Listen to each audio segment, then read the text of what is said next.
Hello viewers, welcome to Telugu audio stories. మీరు కనుక ఛానల్ని ఫస్ట్ టైం చూస్తున్నట్లయితే ఛానల్ని సబ్స్క్రైబ్ చేయండి, లైక్ చేయండి.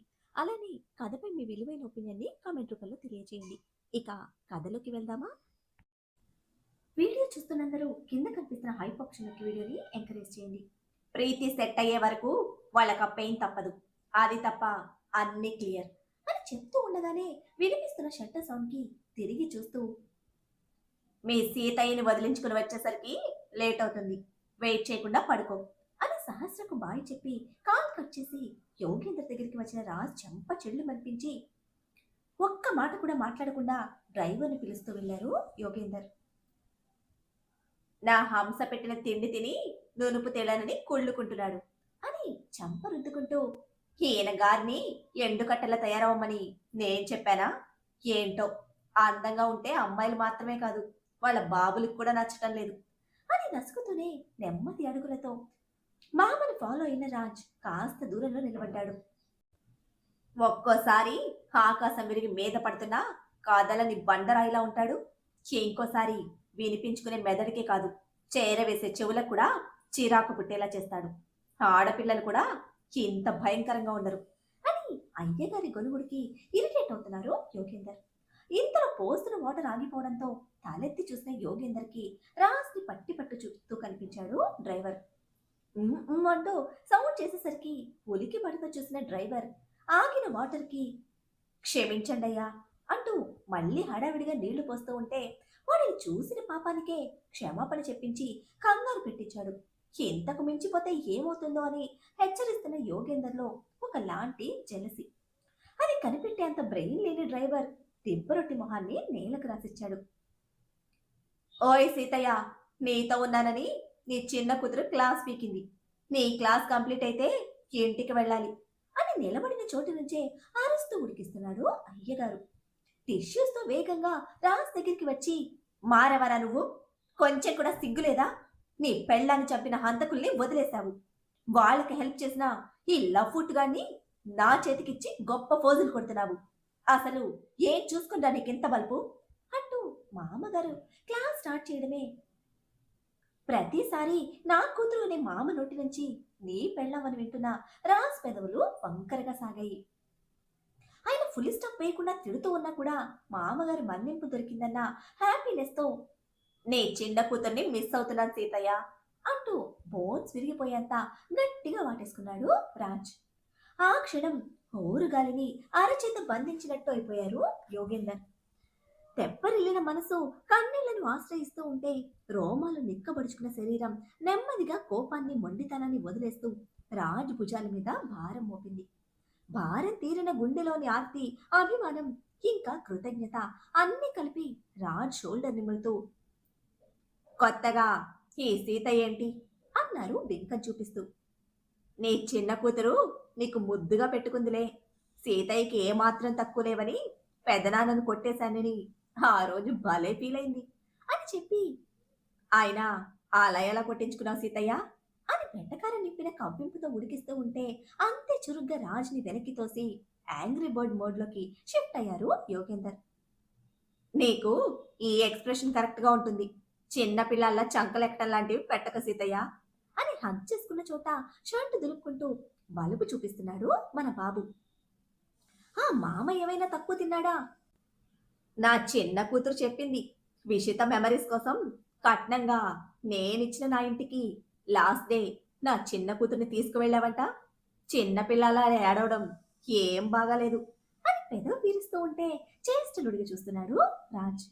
సరిపడా ఇచ్చేయడంతో మంట లేకుండా కాలిపోతున్న అయ్యగారి ఫేస్కి చక్కగా నవ్వుకుంటూ వెళ్ళిపోతున్న యోగేంద్ర గారి వెనకాలే, ఇక మారరా మీరు అంటూ వెంటపడ్డాడు రాజ్. ఎవరెన్ని చెప్పినా ప్రతిసారి తన కుటుంబ యోగక్షేమాలు తెలుసుకునే జయదేవ్ గారు యోగేందర్ డ్రైవర్కి కాల్ చేయడంతో, సహస్ర మేడం వాళ్ళ డంపింగ్ యార్డ్లో ఉన్నాను సార్, విషితమ్మ చనిపోయాక ఇప్పటికి మళ్ళీ మా సార్ ముఖంలో నవ్వు చూస్తున్నాను సార్ అని కళ్ళ ముందు పోటాపోటీగా మాటలు విసురుకుంటున్న మామ అల్లులను చూస్తూ ఆనంద బాష్పాలతో చెప్తూ ఉంటే, ఏం చేస్తున్నారు అని చెమ్మగిలిన కళ్ళతో అడుగుతున్న యోగేంద్ర గారి కళ్ళను ఆశ నిండిన కళ్ళతో చూస్తూ ఉన్నారు మానస. ఒకప్పటి మామ అల్లుళ్ళు ఇప్పుడు పిల్లి ఎలకల్లా మళ్ళీ కొట్టుకుంటున్నారు సార్. కాకపోతే ఈసారి విషితమ్మతో పాటు సహస్రమ్మ కూడా ఉన్నారు అనడంతో నవ్వు చేరింది జయదేవ్ గారి పెదవుల మీద. సరే, వెంటే ఉండు. వాళ్ళు కొట్టుకోవడం కంప్లీట్ అవ్వడానికి ఈ రాత్రి సరిపోదు. చూసుకొని గుర్తు చేస్తూ ఉండు అని జాగ్రత్త చెప్పి కాల్ కట్ చేసిన జయదేవ్ గారు అక్కడ సిచ్యువేషన్ చెప్పడంతో సంతోషంగా రెండు చేతులు కలిపి దేవుడికి కృతజ్ఞతలు చెప్పుకున్నారు మానస. ఇక అన్ని కష్టాలు తీరిపోయాయని చీర కొంగుతో కళ్ళొత్తుకుంటున్న భార్యని దగ్గరికి తీసుకొని, ఇవి కష్టాలు కాదు మానస, జ్యోతిష్యుల వారు చెప్పిన పరీక్షలు. తెలియకుండా చేసుకున్న కళ్యాణం కళ్యాణమే. ఆ కళ్యాణమే అన్ని పరీక్షలు ఎదుర్కొని వాడిని విజయంలో నిలిపింది. సహస్రను బాధ పెట్టినా తన వల్లే మన ఇంట్లో తిరిగి సంతోషం నిండింది. అన్ని పరీక్షలు నీ కొడుకు విజయవంతంగా పూర్తి చేశాడు అని మెచ్చుకుంటుంటే ఆ తల్లి మనసు ఉప్పొంగుతున్న గోదారల్లే మారింది. కాకపోతే ఒక్కటే సమస్య. ఇన్ని సాధించిన నీ కొడుకు బలుపు ఇక నేల మీద ఉంటుందా? అసలు నన్ను లెక్క చేస్తాడా అని తెచ్చిపెట్టుకున్న అనుమానం ఎత్తి చూపిస్తూ ఉంటే, ఇదే మీకు వద్దన్నాను. ఎప్పుడు నా కొడుకు పడి ఏడవడమే. వాడికి దిష్టి పెట్టడం తప్ప మీకు వేరే పనే లేదా అని రుసరుసలాడుతూ మొట్టికాయ వడ్డించారు మానస. ఇక ప్రీతి పేరెంట్స్ హాస్పిటల్లోనే ఉంటే డిన్నర్ ఫినిష్ చేసుకుని వాళ్ళకి ఫుడ్ తీసుకుని వెళ్ళాడు తరణ్. నైట్ కి అక్కడే ఉంటాడు వాళ్ళకి తోడుగా. జియా ఫ్యామిలీ కూడా జియాతోనే ఉంది. ఇద్దరు కాన్షియస్ లోకి వచ్చి భయపడిపోతూ జరిగింది చెప్పి మోహన్ గారి గురించి అడిగింది జియా. చిన్న దెబ్బలే ఏమీ కాదు అని చెప్పినా తన భయం మాత్రం తగ్గలేదు. అటువంటి భయాలు ఏమీ లేని ప్రీతి మాత్రం బాధని నటిస్తూ జరిగింది చెప్తూ ఉండగా వచ్చాడు తరణ్. రాముడు లాంటి బలుపు బాబుకి హనుమంతుడు లెక్క కదా మన తరణ్. సిచ్యువేషన్ ఎటువంటిదైనా సరే ఆ రాముడి మీద అపరిమితమైన భక్తితో ఆల్వేస్ డ్యూటీలోనే ఉంటాడు. ప్రీతి ఎమోషన్స్ కి మనోజ్ ఇంకా రాగిణి ఎంతో విలువ ఇస్తూ ఉంటే ప్రీతి పర్ఫార్మెన్స్ కన్నా పేరెంట్స్ ఎమోషన్స్ కి బాధపడుతున్నాడు తరణ్. ఆ రాముడు ప్రేమగా పిలిచి చెప్పకపోయినా మన తరణ్ ఉడత భక్తికి ఇచ్చిన ఆర్డర్ ఫాలో అయిపోతాడు కదా. ప్రెజెంట్ అయ్యగారి ఆర్డర్ ప్రీతి కావడంతో వాళ్ళని డిసప్పాయింట్ చేయకుండా అదే ఎమోషన్తో ఇప్పుడు సేఫ్ గా ఉన్నారు. ఇంకా వాడి ప్రాబ్లం కూడా లేదు. దీపక్ ని షూట్ చేసి పడేశారు. వాడి illegal business and important drug business అన్ని కూడా పోలీసులు హ్యాండ్ ఓవర్ చేసుకున్నారు. అడుక్కునే నా కొడుకుని నమ్మి జీవితాన్ని ఇవ్వాలని నువ్వు చూశావు. వాడేమో నటిస్తూ అందరి జీవితాలతో ఆడుకున్నాడు. జరిగింది తలుచుకొని నువ్వు బాధపడి ఆంటీ అంకుల్ని బాధ పెట్టద్దక్కా అని మాటకు ముందు మాటకు తర్వాత అక్క అక్క అని 10 సార్లు పిలుస్తున్న తరంని చూస్తే చిర్రెత్తుతోంది ప్రీతి పాపకి. తన పర్ఫార్మెన్స్ పండించడానికి ఛాన్స్ లేక. చిన్నాడైనా నిజమే చెప్పాడు. ఇక ఆ ట్రాష్ మొత్తం నీ మైండ్ నుంచి డిలీట్ చేయి. నువ్వేంటో మా అందరికీ తెలుసు. ఫార్మాలిటీస్ కోసం 1-2 ఎంక్వైరీలు ఉంటాయి. అంతకు మించి నీకు ఎటువంటి ఇబ్బంది ఉండదు. మిగతావి నేను చూసుకుంటాను అని కూతురికి ధైర్యం చెప్పి మనోజ్ గారు డిన్నర్ స్టార్ట్ చేస్తే కట్లతో బెడ్ మీద ఉన్న మన ప్రీతి పాపకి జ్యూస్ గ్లాస్ తో పాటు మెడిసిన్ చేతిలో పెట్టాడు తరంగ్. అప్పుడు కూడా తన బుద్ధి పోనిచ్చుకోకుండా తరంగ్ని డౌట్ గా చూస్తూ ఉంటే, ప్యాకెట్ జ్యూస్ కాదు, నేనే నా హ్యాండ్స్ తో ప్రిపేర్ చేశాను. ఒక రోజు వస్తుందని చెప్పాను కదా, ఇప్పుడొచ్చింది. నీ డైట్ సూత్రం పక్కన పెట్టు, నా చేతులతో వండింది నోట్లో పెట్టు అని తరణ్ లెవెల్ పోతూ ఉంటే, వీడి మురుకు చేతులతో తీశాడా అని ఇన్నర్ వేసుకున్న ప్రీతి పాప కళ్ళకి గ్లాసులో కదులుతున్న ఆరెంజ్ జ్యూస్ గొంగళి పురుగులను తలపిస్తుంది. ప్రీతి, కంప్లీట్ గా క్యూర్ అయ్యే వరకు నో డైట్, తాగు అని పట్టి చూస్తున్న ప్రీతి పాపకి రాగిణి గారు స్ట్రిక్ట్ గా చెప్పడంతో ఇక తాగక తప్పలేదు. తొక్కలు మిక్స్ చేసిన జ్యూస్ చండాలంగా ఉన్నా తన నటనకి ప్రీతి ప్రాణం పోస్తూ ఉంటే గుండ్రంగా ఉండే తరం కళ్ళు ఎల్ఈడి లైట్స్ లా బ్రైట్ గా మెరిసిపోతున్నాయి. వామిట్ వస్తున్న ఫీలింగ్ ని కష్టంగా కంట్రోల్ చేసుకుంటూ, కాకరకాయ యాడ్ చేసావా అంది పళ్ళు కరిచిపెట్టి. నీ డైట్ మాత్రం ఫాలో అవుతూ చక్కెర మిక్స్ చేశానక్క అని పరమానందంతో సెలవిస్తే, మంచి పని చేశావు అంటూ మెచ్చుకున్నారు మనోజ్. తరంను ఫ్లోర్ మీద పడేసి హీల్స్ తో కుళ్ళబొడుస్తున్న పిచ్చి కోపాన్ని లైవ్ లో ప్రదర్శించలేని ఫ్రస్ట్రేషన్ తో ఎప్పటిలా బ్రెయిన్ లో రీల్ వేసుకుంటూ జ్యూస్ కంప్లీట్ చేసేదాకా ఫుల్ గా ఎంకరేజ్ చేశాడు తరణ్. డాక్టర్ పిల్లాడు మంచిగా బ్రెయిన్ వాడి 2 నిమిషాల్లో ఫినిష్ చేసే జ్యూస్ కు 20 నిమిషాల పాటు ప్రీతి పాపతో నరకానికి స్పెల్లింగ్ రాయిస్తే, ఇంకోసారి నాకు జ్యూస్ ప్రిపేర్ చేయకు అని ఆర్డర్ వేసినట్టే చెప్పింది ప్రీతి. లోపల తగలబడిపోతున్న మంటకి మాడు పెట్టుకున్న మొహంతో, సారీ అక్క, నేను రాజ్ సార్ ఆర్డర్ తప్ప ఇంకెవ్వరు ఆర్డర్స్ తీసుకోను, ఫాలో అవ్వను అని క్యూట్గా ఆన్సర్ ఇస్తే, రాజ్ చెప్పాడా నాకు జ్యూస్ ఇవ్వమని అంది కచ్చినంత కళ్ళలోని కుమ్మరిస్తూ. కాళ్ళు విరిగి బెడ్ మీద ఉన్న క్యారెక్టర్ అయితే ఒరిజినల్ కదా, దాచిపెట్టలేక బయట పెట్టలేక అల్లాడిపోతోంది పాపం బిడ్డ. ఒంటి దెబ్బలు నొప్పులు తెలియకుండా మాత్రలు సూదులు ఉన్నాయి కానీ అసూయ, ద్వేషం, బాడాయి, ఎచ్చులు కుళ్ళులు, అహంకారం, మలపతనం, మదతనం ఇటువంటి వాటికి మందులు కనిపెట్టలేదు, అందరిలో చూపెట్టనులేము. ప్రీతి ఫ్రస్ట్రేషన్ కి ఆన్సర్ గా వెంటనే రాగిణి గారు రెస్పాండ్ అయితే, హా ప్రీతి, ఇంకో 2 డేస్ మాత్రమే ఉంది ఎంగేజ్మెంట్ కి. అదే రోజు సహస్రకి చలివిడి పెడుతున్నారు. ఆ తర్వాత అభి క్యూటీల హడావుడుంది. ఆ తర్వాత రాజ్ సహస్రల పెళ్లి డేట్స్ మార్చుదామని మానస అనింది కానీ మీ డాడీనే వద్దనన్నారు. ఇది మిస్ అయితే మళ్ళీ 4 నెలల వరకు పెళ్లి ముహూర్తాలు లేవంట. సహస్ర ప్రెగ్నెంట్ కదా, పైగా ట్విన్స్, అప్పటికి బేబీ బంప్తో బాగోదు. సో ఇన్నిటి మధ్య మేము నిన్ను పట్టించుకోమని రాజ్ స్వయంగా వాడికి చెప్పాడు, నిన్ను జాగ్రత్తగా చూసుకోమని. మాకన్నా నీ గురించి అన్ని తెలిసిన నీ ఫ్రెండ్స్ నీ కేర్ తీసుకుంటూ ఉంటే మాకంతకు మించి ఏం కావాలి? పైగా నువ్వు వాళ్లతోనే చాలా ఫ్రీగా మూవ్ అవుతావు. ఎంగేజ్మెంట్ టైంకి డిశ్చార్జ్ అయ్యి నువ్వు అందరిలో ఉంటే చాలు అంటున్న రాగిణిలో బాధ, ఆశ రెండు సమతూకంలో తూగుతూ ఉంటే ఇక్కడ ప్రీతి మాత్రం కుళ్ళు కసితో రగిలిపోతోంది. పైకి చూపించలేక లోపల అణిచిపెడుతున్న మంటకేనేమో గట్టిగా తేంచితే, ఏంటి ఒక్క గ్లాస్ జ్యూస్కే కడుపు నిండిపోయిందా అన్నారు మనోజ్ ఆశ్చర్యంతో పాటు మెప్పుగా తరణ్ణి చూస్తూ. ఏక మీదట నా చేతి మహత్యం చూస్తారుగా అంకుల్ అని తరణ్ తనకి తానే కాంప్లిమెంట్ ఇచ్చుకుంటే, నిన్ను వదిలేసి తప్పు చేశాన్రా, అసలు జియాని కాదు నిన్ను తీసుకెళ్లి వేసేస్తే గాని నాకు నీ గోల తప్పేది అని సైతాన్లా మారిపోయిన నల్లని గుడ్లు తరణ్ మీద పాయింట్ చేసింది ప్రీతి. అలసిపోయి వచ్చిన అభికి బాధ్యతగా తినిపిస్తోంది మన క్యూటీ బేబీ. పెంకితనంతో అల్లరి చేయడం, తినిపిస్తే తినడం మాత్రమే కాదు నాకు తినిపించడం కూడా వచ్చు అని ప్రూవ్ చేసుకుంటూ బలుపు బాబుతో సమానంగా తిరగడంతో పాటు అయ్యగారి ఉసిగొల్పిన బర్రెల బ్యాచ్ మొత్తాన్ని సోయలేకుండా సావగొట్టి పడుకోబెట్టాడుగా. కనిపించకుండా బాడీ పెయిన్స్ కనిపిస్తూ ముఖంలో అలసట. పెళ్ళం పోస్ట్ లో కనిపెట్టిన క్యూటీ బేబీ ఫస్ట్ టైం తన పోస్ట్ కి పద్ధతిగా న్యాయం చేస్తూ ఉంటే ముచ్చటగా చూసుకుంటున్నాడు అభి. తినడం అవ్వగానే అప్పటి వరకు ఉన్న అనుమానాన్ని అభి ముందు పెట్టడానికి చిన్నగా చల్లగా ప్రిపేర్ అయింది క్యూటీ బేబీ. బెడ్ ఎక్కకుండా నిలబడి గోల్డ్ గిల్లుకుంటూ మెలికలు తిరుగుతున్న క్యూటీ బేబీ కష్టానికి ఏమైనా చెప్పాలా అని అభిని ప్రశ్నిస్తే, హిహిహి అంటూ పిచ్చిన ఒకటి పైకి పోయిస్తూ, కొట్టకూడదు అంటూ కండిషన్ పెట్టింది.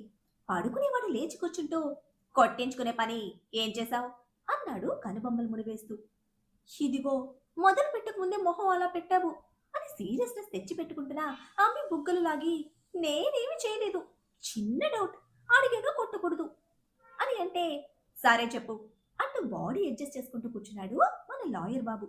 వెంటనే ఫోన్తో బెడ్ మీదకి జంప్ చేసి రౌడీ బేబీ ముందే మఠం వేసుకుని ఆరాంగా సెట్ అయిన క్యూటీ బేబీ వీడియో ఓపెన్ చేసి, దీనిలో నువ్వు ఒక్కడివే ఉన్నావు, అన్నయ్య లేడే అని భూతద్దం వేసి వెతికినా కనిపించని రాజ్ కోసం తన బుర్రలో తోల్చేస్తున్న డౌట్ బయట పెడితే షాక్ కొట్టిన వాడిలా ఆ ఫోన్ చేతిలోకి తీసుకుని వీడియో క్షుణ్ణంగా వీక్షిస్తున్నా ఆమె మొహం ఎర్రపడుతూ ఉంటే, మళ్ళీ మిస్టేక్ చేశానా అని నెమ్మదిగా వెనక్కి జరుగుతోంది క్యూటీ బేబీ. అడవి మందనంతా తన మీదకి ఎందుకు ఉసుగొల్పాడో ఇప్పటి వరకు క్లారిటీ లేని లాయర్ బుర్ర క్యూటీ పాప ఇచ్చిన క్లారిటీతో బ్లాస్ట్ అయింది. అంతేనా పద్ధతిగా పెళ్లాల డ్యూటీ నెరవేర్చి అయ్యగారి శాడిజంతో పాటు తన వెర్రితనాన్ని కూడా బయట పెట్టిన క్యూటీ బేబీ మేనరిజంతో బ్లాస్ట్ కి పెట్రోల్ కూడా యాడ్ అయితే పిచ్చిన ఒకటి విరక్తిగా పెదవుల మీద తెచ్చిపెట్టుకొని, ఏది నువ్వు అడిగావా వాడే పంపించాడా అని సౌమ్యంగా అడిగాడు. నేనే అడిగాను, మీ యాక్షన్ మూవీ లైవ్ చూడలేను కదా, అట్లీస్ట్ ఇలా అయినా చూడొచ్చని నేనే అడిగాను. ఫ్యూచర్లో మన క్రికెట్ టీంకి ప్రూఫ్స్తో సహా గ్రాండ్గా చెప్పుకోవడానికి బాగుంటుంది కదా అని మురిసిపోతూ ముందుకు వచ్చింది మన వెర్రి వెంగళమ్మ. నువ్వే అడిగావా క్యూటీ బేబీ అని అభి దీర్ఘాలు సాగదీస్తూ ఉంటే, అవును అని చాటంత చేసిన ముఖాన్ని రుబ్బురుల్లా గుండ్రంగా తిప్పుతున్న క్యూటీ బేబీ హ్యాపీ ఫీల్ పేలిపోయేలా నెత్తి మీద ఒక్కటి వేసి, పోనీ పెట్టుకున్న పిలక పట్టుకుని ముందుకు వంచి వీపు మీద వరస పెట్టి అట్లు పోస్తూ ఉంటే, కొట్టకూడదని ముందే అప్లికేషన్ పెట్టాను, ఇది తూచ్, నేను ఒప్పుకోను అంటూ భైరవి రాగంలో నొప్పులకు తాళం వేస్తూ విడిపించుకొని బెడ్ మీద నుంచి దూకేసింది క్యూటీ బేబీ. నీ అప్లికేషన్ మీద నేను సైన్ చేయలేదు కదా, అందుకే నీ వీపు మీద చేస్తా, రైట్ అంటుంటే యాక్షన్ మూవీలో నువ్వు బాగున్నావు రౌడీ బేబీ అని గుండ్రంగా ముడిచిన పెదవులతో ముద్దు ముద్దుగా మాయ చేయడానికి చూసింది. అక్కడ అయ్యగారి తిక్క, ఇక్కడ క్యూటీ బేబీ తింగరతనం మధ్యలో పులుసు కారిపోతున్న వంటికి ఆ ముద్దులు పని చేయలేదు. ఇప్పుడు ఒళ్ళు నొప్పులు కూడా బాగున్నాయి, అవి తీరేదాకా నీ వీపు మీద అట్లు తప్పవు, అందుతావా అందుకోమంటావా అంటూ ముందుకు రావడమే 6 అడుగుల పైనే ఉండే లాయర్ బాబు చేతులకు అందకుండా పరుగు లంకించుకుంది. నిమిషాల్లోనే అభి కోపానికి అందకుండా ఉండడానికి సరిపోదని గదిని వదిలేసి నట్టింట్లోకి వచ్చిన క్యూటీ బేబీ అరుపులకి నిద్రకు దూరమైన ఆలోచనలతో కొట్టుకుపోతున్న అందరూ రూమ్స్ నుంచి బయటకు రావడం క్షణాల్లో జరిగిపోయింది. డిన్నర్ కంప్లీట్ అవడమే, అక్కని నేను చూసుకుంటాను, మీకు ఫుల్ రెస్ట్ ఇవ్వమని రాజ్ సార్ ఆర్డర్ అంటూ ఫుల్ హడావిడి క్రియేట్ చేసిన తరంగ్ ఎక్స్ట్రా తీసుకున్న మరొక రూమ్ కి మనోజ్ రాగిణి గారిని పంపించి వెంటనే డోర్ క్లోజ్ చేసి టీవీ ఆన్ చేశాడు. నేను పడుకోవాలి, ఆఫ్ చేయి అంది ప్రీతి వాడి హ్యాపీనెస్ భరించలేని అసూయతో. నీకిచ్చిన పిల్స్తో పెయిన్స్ తగ్గించడంతో పాటు నిద్ర కూడా వస్తుంది, నువ్వు హ్యాపీగా పడుకో అక్క, ఎప్పటి నుంచో వెయిటింగ్, ఈ మూవీ ఈరోజు చూడాల్సిందే అంటూ నెట్ఫ్లిక్స్ లో Hollywood full love and romantic movie అన్ఫెయిర్ఫుల్, అది కూడా మంచి వాల్యూమ్ పెట్టుకుని సెటిల్ అయ్యాడు. నువ్వు ఇటువంటి మూవీస్ కూడా చూస్తావా అంది ఆశ్చర్యాన్ని ఒలికిస్తూ. చూస్తామని అందరికీ చెప్పుకుంటావా ఏంటక్క, నువ్వు నిద్రపోతావుగా, సింగిల్ గా ఉన్నప్పుడే టాప్ రికార్డ్స్ లో ఉన్న ఇటువంటి మూవీస్ ఒక్కటి కూడా మిస్ చేయకుండా చూస్తాను. హాలీవుడ్ అని కాదు కానీ వాళ్ళ ఫీలింగ్స్ ఒరిజినల్ గా భలే ఉంటాయి అక్క అని రెట్టిస్తూ స్క్రీన్ సైడ్ కి బార్లో పడుకుని నిమిషాల్లోనే నిద్రపోయాడు తరణ్. హీరోయిన్ ఫ్యామిలీ వర్షన్ అయిపోయి second hero and villain entry time కి వాల్యూమ్ తగ్గించు అని చెప్తే మన ఉడత బాబులో చలనం లేదు. నిద్రపోయాడని కన్ఫర్మ్ చేసుకోవడమే దగ్గరలోని వాటర్ బాటిల్ వాడి మీదకి విసిరితే అది కాస్త మిస్ అయ్యి పక్కకు పడింది. మీద పడినా రెస్పాండ్ అయ్యే ఆలోచన మన పిల్లాడిలో అసలుకే లేదు. రిమోట్ లేదు, హై వాల్యూమ్ లో మూవీ రన్ అవుతూ ఉంటే కాలు కదలదు, కన్ను మూతపడదు, మరొక పక్క నుంచి నొప్పి పుట్టుకొస్తోంది. ఎంతకీ సిస్టర్ని కానీ డ్యూటీ డాక్టర్ కానీ రావకపోవడంతో ఏ మెడిసిన్ ఇచ్చావు, అసలు పెయిన్ కిల్లర్ ఇచ్చావా లేదా అని నిద్ర రాకపోతూ ఉంటే అరుస్తూనే ఉంది కానీ వినిపించుకునే వాళ్లే ఎవ్వరూ లేరు. కదల్లేదు, అరిచిన పట్టించుకునే వాళ్ళు లేరు. ఈ నొప్పి చాలదు అన్నట్టు సిల్వర్ స్క్రీన్ మీద సెకండ్ హీరోతో హీరోయిన్ రొమాన్స్ స్టార్ట్ అయింది. అందులోనూ హాలీవుడ్ రేంజ్ రొమాన్స్ మామూలుగా ఉండదు. దాంతో పాటు బోల్డ్నెస్ మిక్స్ అయిన వాళ్ళ ఎమోషన్స్, ఇంకా సపోర్ట్ చేసే మ్యూజిక్. విరిగిన నొప్పులే భరించలేకపోతూ ఉంటే ఇప్పుడు కొత్తగా మొదలైన మదపు నొప్పులు. ఒళ్ళంతా పచ్చి పుండులా ఉన్నా కామాగ్ని ఊరుకోదుగా, దాని పనేది చేసుకుపోతుంది. దగ్గర కాలేని ప్రేమని, దానిలోని కోరికని తలుచుకుంటూ ఊహల్లో వేడి తీర్చుకుందామన్నా అవకాశం ఇవ్వని వాల్యూమ్. ఒక పక్క వెలుగు, ఇంకో పక్క చీకటి. అన్నిటికీ మిరించి తరుణ్ పక్కనే ఉన్నాడు. బాధ్యత నాది అని పెద్దవాళ్ళని పంపించమన్న డాక్టర్ పిల్లాడు కనీసానికి ప్రీతి పాప బెడ్ కూడా పడుకోవడానికి వీలుగా సెట్ చేయలేదు. ఎంతైనా బలుపు బాబు శిష్యరికం కదా, ప్లాన్ ప్రకారం చేసినట్టుంది. మరి నిజం ఎంతుందో మార్నింగ్కే తెలియాలి. నైట్ అంతా కూర్చునే ఉంది ప్రీతి. నిద్ర రాని కళ్లకు వేడి రాజుకున్న వంటితో విరిగిన బోన్స్ నొప్పిని భరిస్తూ వ్యాంపైర్లా సెగలు కక్కుతూ తెల్లవార్లు కూర్చునే ఉంది. ఈ నైట్ కంటెంట్ లో మిస్ అయిన మన బలుపు బాబు చతుర్వేది డంప్ యార్డ్ లో పిల్లనిచ్చిన మామతో కయ్యాలాడుతూ స్టార్ట్ అయ్యి మిస్సింగ్ ఫీల్తో ఓల్డ్ ప్లేసెస్ ఒక్కొక్కటిగా మామతో కలిసి చూసుకుంటూ ఫైనల్ గా కాలేజ్ గ్రౌండ్స్ లో సెటిల్ అయ్యారు ఇద్దరు. మరి ప్రీతి పాప విషయంలో మన బలుపు బాబు డెసిషన్ ఏంటి? జరిగిన దానికి సూత్రధారి ప్రీతి అని యోగేందర్కి తెలియచెప్తాడా, లేక తానే ప్రీతి విషయంలో నిర్ణయం తీసుకుంటాడా? తీసుకుంటే ఆ నిర్ణయం ఏమై ఉంటుంది? రాగిణి మనోజ్లకు ప్రీతి ఘనకార్యాలు తెలిస్తే వాళ్ళ రియాక్షన్ ఏంటి? ఏం జరుగుతుందో తెలియాలంటే నెక్స్ట్ ఎపిసోడ్ని ఫాలో చేయండి. అలానే ఈ ఎపిసోడ్ని లైక్ చేయడం మాత్రం మర్చిపోకండి. Bye friends.